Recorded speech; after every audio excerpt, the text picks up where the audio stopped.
আজ আমরা দেখব square of any number ending in 5।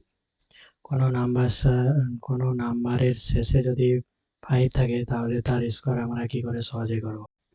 15 এর স্কয়ার কি করে করব? প্রথমে আমরা 5 এর স্কয়ার করব। 5 এর স্কয়ার কত হবে? 25। তারপরে 1 এর নেক্সট কনজিকিউটিভ নাম্বার কত? 2। 1 এর পরবর্তী সংখ্যা কত? 2। সেটা 1 মাল্টিপ্লাই 2 করে 2 লিখে দেবো। 2 2 5। এবং 35 এর স্কয়ার কত হবে? প্রথমে 5 এর স্কয়ার করবো কত? 25। তাহলে 3 এর পরবর্তী সংখ্যা কত? 4। তাহলে 3 ইন্টু 4 কত আসবে? 12 আসবে। তাহলে আমরা কি দেখলাম? 65 এর স্কয়ার করতে গেলে কি করতে হবে? প্রথমে আমরা 5 এর স্কয়ার করবো। 5 এর স্কয়ার কত? 25। আর 6 এর পরবর্তী সংখ্যা কত? 7। তাহলে 6 মাল্টিপ্লাই বাই 7 কত হবে? 42। তাহলে আমরা দেখলাম তাহলে 65 এর স্কয়ার কত হবে?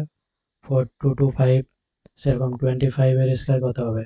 5 এর স্কয়ার হচ্ছে 25। 2 এর পরবর্তী সংখ্যা কত?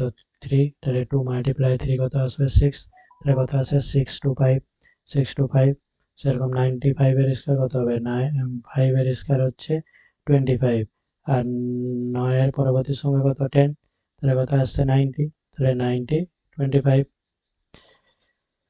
তাহলে লিমিটেশন কি? This trick only works for numbers ending in 5। যেসব নাম্বারের শেষে 5 থাকে এটা শুধুমাত্র তাদের ক্ষেত্রেই প্রযোজ্য। Not work for other number. যেমন 36 এর স্কয়ার কত? 36 এর স্কয়ার কত হবে?